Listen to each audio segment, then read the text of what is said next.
Est-ce que vous savez ce qu'est l'empoisonnement du puits? Alors, petite mise en situation. Vous venez d'être embauché dans le restaurant le plus classe du pays. On va même dire le restaurant le plus classe du monde. Et vous caressez un doux rêve. Vous vous dites, si je travaille fort et dur dans ce restaurant et que je m'implique, je ferai ma place et finirai même par diriger ce restaurant. Vous voulez faire carrière dans ces lieux. Et les mois passent et passent. À peu près 6 mois après, vous recevez un appel d'un ancien ami de l'école de cuisine. Il vous annonce qu'il a postulé dans le restaurant dans lequel vous travaillez actuellement et il souhaiterait que vous parliez de lui en bien, évidemment, à votre chef. Comme ça, il aura plus de chances d'être embauché. Sauf que cet ami, vous vous souvenez bien de lui, c'était un véritable génie à l'époque. Il était très fort en cuisine, du jamais vu, il était très très fort. Alors de fait, s'il est embauché au même endroit que vous, ça n'arrange vraiment pas vos affaires. Il vous éclipsera assurément et mettra en péril votre carrière telle que vous vous l'étiez imaginée. Alors, au lieu de vanter ses mérites auprès de votre employeur, vous préférez rapporter les propos ignobles qu'il tient à longueur de journée. Alors, évidemment, vous mentez. Mais mensonge ou pas, l'employeur s'est déjà fait une mauvaise idée de votre ancien camarade de classe en se basant sur ces fausses allégations. Il sera donc moins enclin à l'embaucher. Félicitations à vous, vous venez d'empoisonner le puits. Alors, premièrement, vous êtes un très très mauvais ami et deuxièmement, vous illustrez le fait que la réputation est vraiment importante. L'image que les autres ont de vous ou de votre business va grandement influencer les interactions que vous aurez dans le futur avec ces personnes. Si on possède une marque, il est donc nécessaire de faire attention à l'image qu'elle renvoie. Voici donc l'histoire de la fois où Subway n'a pas fait attention à l'image qu'elle renvoyait.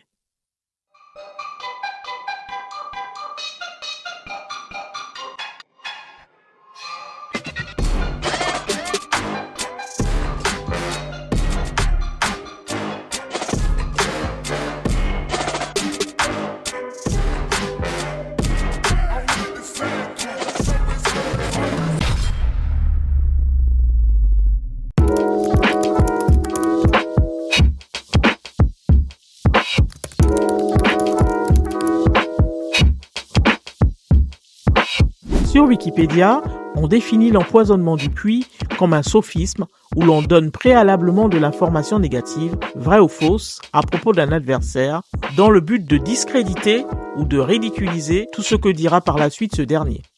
Ainsi, dans la petite mise en scène de tout à l'heure, votre connaissance de l'école de cuisine, c'est le puits. L'employeur est le buveur qui va être dégoûté du fait que son eau ait été empoisonnée.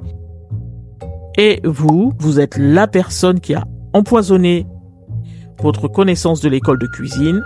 Vous avez balancé votre poison, là vous êtes content de garder votre poste. Maintenant, modifions un petit peu l'histoire. Cette fois-ci, vous n'empoisonnez pas le puits, vous en faites au contraire l'éloge. Vous êtes le meilleur pour vendre ce puits. Et vous dites, venez voir ce puits, c'est le meilleur. Et la meilleure des eaux se trouve au fond. Venez boire, venez tous y boire. Et évidemment, tout le monde vous fait confiance. Tout le monde vous écoute. Regardez comme il a l'air en pleine forme. Allons-y, allons boire à ce puits. Oui, mais plus tard, on se rend compte que depuis le début, vous aviez une passion un peu bizarre. Vous égorgiez des bébés chatons errants en gloussant comme une baleine. Mais il est abominable ton exemple. Eh bien, tiens-toi prêt parce que ce qui s'est passé en vrai, c'est bien pire que ça.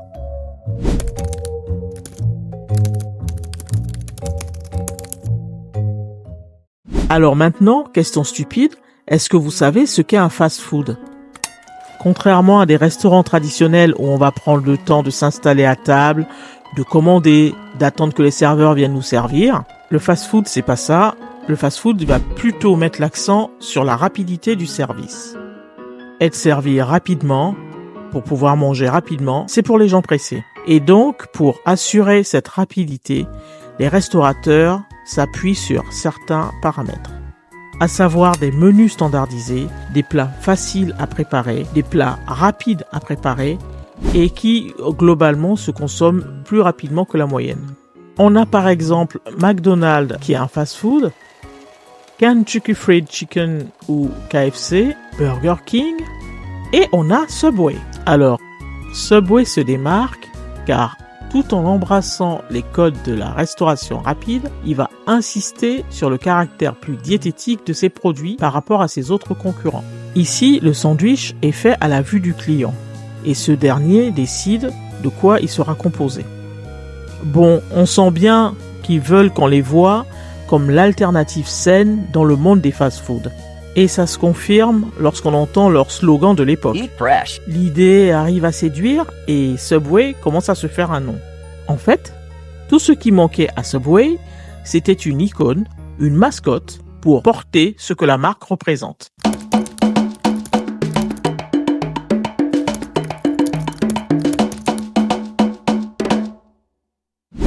C'est à ce moment de l'histoire que va intervenir notre protagoniste, un certain Jared Scott Fogle. Nous sommes à la fin des années 90. À ce moment-là, Jared est un étudiant parmi tant d'autres inscrit à l'université de l'Indiana aux États-Unis. Et il est dans une période assez difficile de sa vie, en proie à la dépression et à l'obésité. C'est cette deuxième partie qui va nous intéresser ici. Il pèse environ 200 kg lorsqu'il décide de changer complètement ses habitudes alimentaires pour maigrir. Sa solution pouvait néanmoins paraître contre-intuitive puisqu'il décida de manger exclusivement au Subway, qui est un fast-food, je le rappelle, midi et soir, couplé à de l'activité physique. Eh bien, croyez-le ou non, au bout de 11 mois, Jared perdit plus de 111 kilos.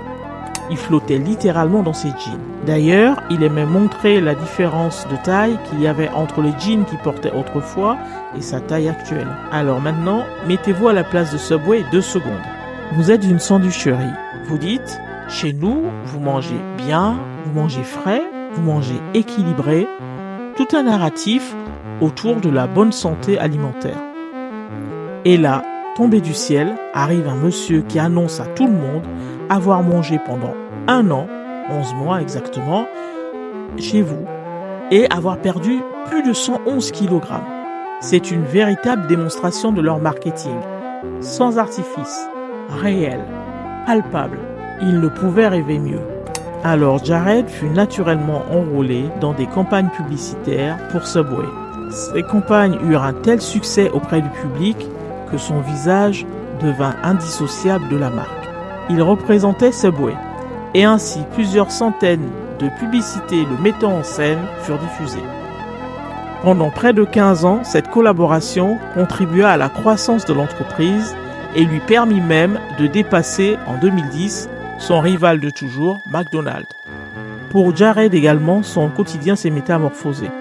Il est devenu millionnaire, il créa plus tard la Jared Foundation pour lutter contre l'obésité infantile. Bref, l'histoire aurait pu s'arrêter là, un happy end classique et tout le monde aurait été heureux. Sauf que, voilà, on a fini par découvrir que Jared aimait peut-être un petit peu trop la compagnie des très jeunes personnes. Alors, c'est maintenant que l'histoire devient glauque au possible, donc si vous voulez fuir, c'est maintenant. N'oubliez pas de liker, partager, laisser un avis dans les commentaires, abonnez-vous, et pour les autres, on va pouvoir continuer. En 2006, Jared Fogle est invité sur le plateau d'une animatrice radio du nom de Rochelle Herman à l'occasion d'une émission de santé. Sauf que Rochelle, elle ne le sent pas trop, ce gars, elle le soupçonne même. Il est bizarre. Elle l'a par exemple surpris en train de tenir des propos obscènes sur des collégiennes.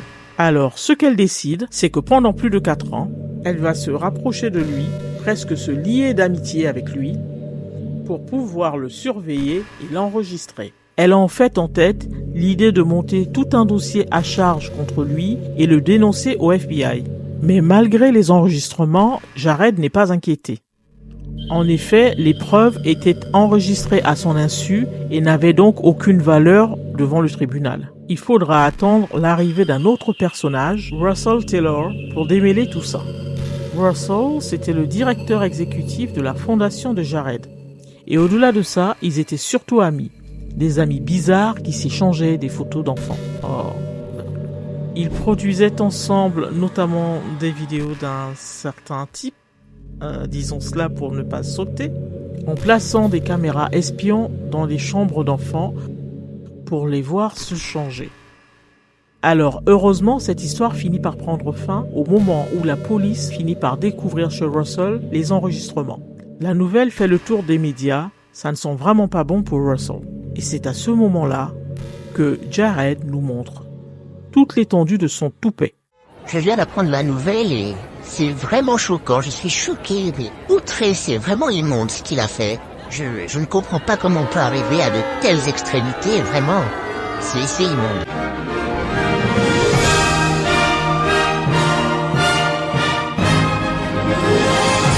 Mais ça ne va pas le sauver. Russell va balancer Jared et Jared finira par être arrêté en 2015. Il avouera qu'il possède des enregistrements pédopornographiques et qu'il paye des mineurs pour avoir des relations sexuelles avec eux. Il sera finalement condamné à 15 ans de prison ferme, dont 13 non négociables. Alors évidemment, Subway a essayé de se dissocier au maximum de Jared. Il n'y a plus aucune trace de lui sur le site de la franchise, mais trop tard, toute leur image, pendant plus de 15 ans, a reposé sur cet individu. Des centaines de spots de pub, des centaines de conférences. Dans la tête des gens, quand ils voyaient Subway, ils voyaient Jared, et les deux étaient indissociables. Alors forcément, leur chiffre d'affaires en a pris un sacré coup. Un coup tellement violent que même aujourd'hui, ils ne s'en sont toujours pas remis. Alors, quelle leçon pouvons-nous tirer de cette histoire ? Si on retrace du début, on a une leçon qui est plutôt positive. Si vous souhaitez vous lancer dans un business et que vous ne savez pas trop quoi faire, faites simplement la même chose que quelqu'un d'autre, mais en vous adressant à une autre niche, différente.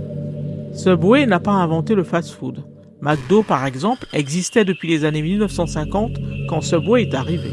Mais ils ont réussi à réaxer leur offre en s'adressant aux personnes pressées, comme tous les fast-foods, et soucieux de leur bonne santé. C'est ce qui a fait leur différence et leur succès.